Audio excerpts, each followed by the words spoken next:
नमस्कार दोस्तों, finally the alliance operation Metamorphosis ये एक वेब सीरीज़ है जिसका पहला chapter Raj comics by Sanjay Gupta YouTube channel पे फाइनली ऑनलाइन आ चुका है। अब कल तक इसको लेकर बहुत ज़्यादा हाइप बनी हुई थी। द फैंस वर वेटिंग, दर्शक वेट कर रहे थे। कुछ अलग अलग तरीके की र्यूमर्स फैली हुई थी। कुछ लोगों का मानना था कि भाई ये 6 बजे आएगा, कुछ लोग कह रहे थे 8 बजे आएगा, कुछ लोगों ने कहा 10 बजे आएगा। बट ऑलमोस्ट जब सब लोगों की उम्मीदें जा चुकी थी, ऑल ऑफ अ सडन सामने अवतरित हुआ 5 मिनट का द फर्स्ट लुक।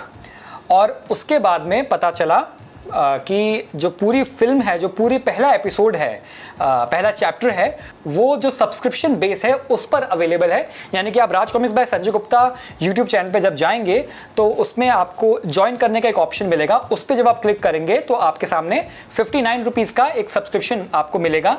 जब अगर आप उस ऑप्शन को क्लिक कर लेते हैं और 59 रुपीज़ पे कर देते हैं, तब आपको वो आधे घंटे की फुल लेंथ एपिसोड देखने को मिलेगा। Of course as a fan मैं उसका पहला एपिसोड देख चुका हूँ। मैं ही नहीं, मेरी पूरी फैमिली देख चुकी है। ममा पापा सब देख चुके हैं, गौरव, रोहित, हमारे टीम मेंबर्स सब लोग देख चुके हैं इसको। So now we are here to discuss about our own experience, our own review about the episode. तो सबसे पहले तो शुरुआत करते हैं इस पॉइंट से कि इस वेब सीरीज से कई लोगों की उम्मीदें टिकी हुई थी और एट द सेम टाइम कई लोगों की उम्मीदें लगभग न्यूनतम भी थी, क्योंकि इन द पास्ट ऐसे कई एक्सपीरियंसेस हुए हैं जो दर्शक और पाठक अलग अलग कम्युनिटीज़ में अलग अलग तरह से बात करते हैं कि भाई हम इतना वेट कर चुके थे किसी एनिमेटेड या किसी लाइव एक्शन सीरीज़ या मूवी का कि अब उम्मीदें लगभग जा चुकी थी। और जब ये अनाउंसमेंट किया गया कि भाई 31 मई को द अलायंस का पहला चैप्टर रिलीज किया जाएगा, तो लोग तब भी बहुत स्केप्टिक थे। आइए शुरुआत करते हैं सबसे पहले प्रोड्यूसर से, जो कि हैं स्वयं Sanjay Gupta sir. Now as we all know कि संजय सर इस तरीके के प्रोजेक्ट्स के बारे में कई दर्शकों से बात कर रहे हैं। फाइनली जब वो आ गया है और जब हम खुद स्वयं संजय गुप्ता सर को इस वीडियो में देख पा रहे हैं, and not just Sanjay sir, और भी कई सारे राज फैमिली के मेंबर्स हैं, गुप्ता फैमिली के मेंबर्स हैं, जो कि आपको इसमें अलग अलग कैमियोज में मिलेंगे। डेफिनेटली संजय सर इसमें हैं, वासु जी इसमें हैं, और भी कई सारे आपको सरप्राइजेज अब आपको सुनने और देखने को मिलेंगे। And I am pretty sure अब तक अगर आप कॉमिक बुक कम्युनिटीज़ में जुड़े हुए हैं तो आप ऑलरेडी उन सरप्राइजेस को, उन कैमियोज को जानते हैं। आइए बात करते हैं इस वेब सीरीज़ के डायरेक्टर मिस्टर विकी कॉल की, जिनसे अभी हालिया में ही कुछ दिनों पहले द ड्राइंग हाउस की मुलाकात हुई ड्यूरिंग द पॉडकास्ट। एक संपूर्ण एपिसोड जिस तरह से बनकर आया है, जिसमें डोगा और ध्रुव को जिस तरीके से पोर्ट्रे किया गया है, और साथ ही साथ जिस तरीके से, अगर आपने वो पॉडकास्ट देखा है तो आपको पता होगा कि कई जगहों पे सभी ने, जो प्रोडक्शन टीम के लोग हैं, उन्होंने बताया है, बहुत स्पष्ट बताया है कि एक लिमिटेड बजट में इस वेब सीरीज़ को बनाया जा रहा है। और जो एपिसोड बना है, इसका पहला एपिसोड बन के आया है, वो भी एक लिमिटेड बजट में हुआ है। तो ये चीज़ बहुत ही क्लियर है कि आप एक दर्शक होने के नाते आई एम प्रीटी श्योर कि आप कुछ एवेंजर्स लेवल का नहीं एक्सपेक्ट कर रहे हैं।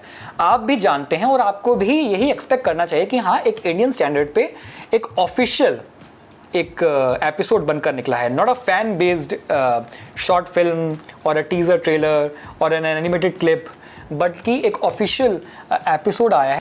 तो आइए अब बात करते हैं इस फर्स्ट एपिसोड की स्टोरी की। तो स्टोरी तो मैं नहीं बताने वाला हूँ, ऑफ कोर्स स्पॉयलर्स मेरे देने के कोई इरादे नहीं हैं, लेकिन फॉर श्योर ये ज़रूर है कि जिस तरीके से ध्रुव, सुपर कमांडर ध्रुव और डोगा को पोर्ट्रे किया गया है, वो अपने आप में काफ़ी इंटरेस्टिंग है।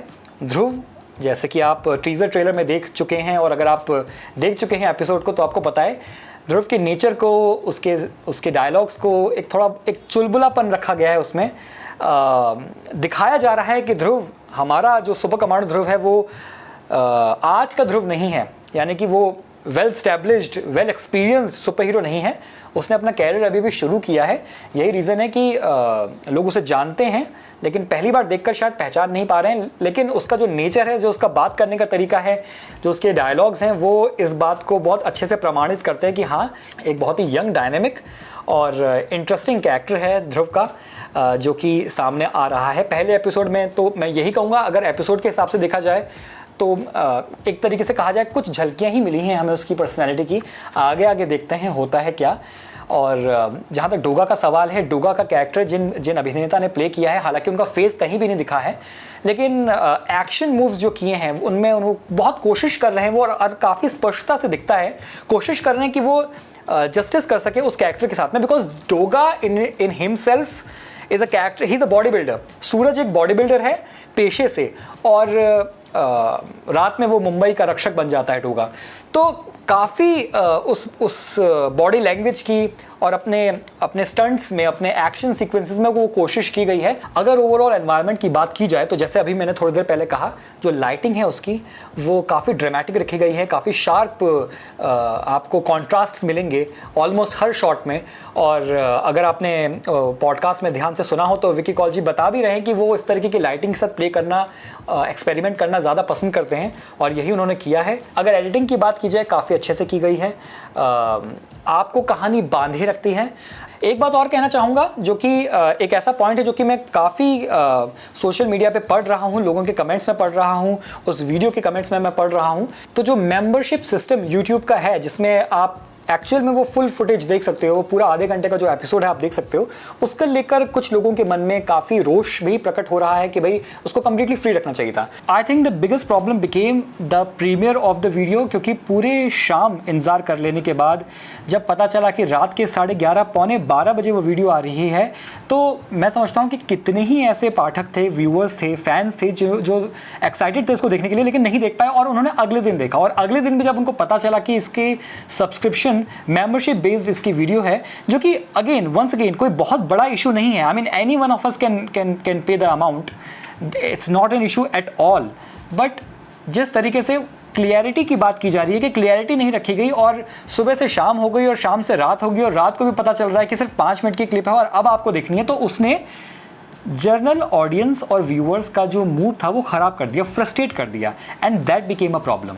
तो मैं ये मानूंगा कि हाँ, इस बारे में अगर इन्फॉर्म्ड कर दिया जाता सभी व्यूअर्स को सही टाइम पे कि देखिए ये वीडियो आ तो रही ही है, इस तारीख को आ रही है, ये भी सही है, लेकिन at the same time it will be membership based, आपको ज्वाइन करना पड़ेगा उसके यूट्यूब चैनल को और उसमें उसकी मेंबरशिप को। ऑफ कोर्स अगर कॉस्ट्यूम्स की बात की जाए तो विदाउट अ डाउट हम ये देख पा रहे हैं कि कॉस्ट्यूम्स कहीं ज़्यादा बेहतर हो सकती थी। इवन अगर आप प्रोफेशनल कॉस्प्लेयर से भी बनवा रहे हैं तो ऑन कैमरा इसकी जो लुक है वो कहीं ज़्यादा अच्छी तरीके से और दिखाई जा सकती थी। अदरवाइज़ अगर ध्रुव की कैरेक्टर की बात की जाए, उसके नेचर की बात की जाए, जिस तरीके से उस अभिनेता ने उस कैरेक्टर को पोर्ट्रे किया है, obviously since we are the 90s kids और हमें वो 90s का टाइम पता है और हम जानते हैं ध्रुव को, so we wanted to see and we were expecting to see Dhruv in the way जैसे कॉमिक बुक्स में वो इंटरेक्ट करता था। लेकिन यहाँ पे एक चुलबुला ध्रुव दिखाया है, एक न्यू कमर दिखाया है जो कि कईयों को पसंद नहीं आया है, and I can understand that. Personally speaking मुझे इस ध्रुव से कोई प्रॉब्लम नहीं है। मेरी बिगेस्ट प्रॉब्लम रही इसकी टाइमिंग को लेकर, क्योंकि मैं भी इस टाइमिंग को लेकर बहुत फ्रस्ट्रेट हुआ। कहानी जो भी है और जिस तरह से दिखाई गई है बंधी हुई लग रही है, ऐसा नहीं लग रहा है कि आपको समझ में नहीं आएगा कि क्या हो रहा है। प्रोडक्शन टीम भी जानती है कि सबसे पहले व्यूअर्स कौन होंगे, सबसे पहले व्यूअर्स होंगे जो कॉमिक बुक फैंस हैं। एकदम से कोई जेनजीज में से एनीमे देखने वाला ऑल ऑफ अ सडन नहीं देखेगा, तो धीमे धीमे ये कंसिस्टेंसी बनेगी। लेकिन धीमे धीमे ये कंसिस्टेंसी बने, इसके लिए ज़रूरी है कि एपिसोड्स भी आते रहें। चलिए, this was the video guys. So at the end मैं उम्मीद करता हूँ कि आप इस फर्स्ट एपिसोड को देख चुके हैं। अगर नहीं देखा है तो ज़रूर देखिए और सपोर्ट कीजिए। और इंटरेस्टिंग है अपने आप में, मुझे लगता है कि काफ़ी इंटरेस्टिंग है। मैं कोई ऐसे दावे नहीं कर रहा हूँ कि अरे it's one of the blockbusters of the year, ऐसा कुछ नहीं है। और देखिए, एक लिमिटेड बजट में जब बनाया गया है तो मुझे लगता है कि एटलीस्ट जब तक नहीं आ रहे थे तब तक हमें बहुत दुख था, हमें बहुत रोष था। अब जब आ गया है तो एटलीस्ट अब हमें सपोर्ट करना चाहिए। So this was the video guys. Thank you so very much for watching this video. Like it, subscribe to the channel, share the video with others. Thank you so very much. Goodbye and God bless you.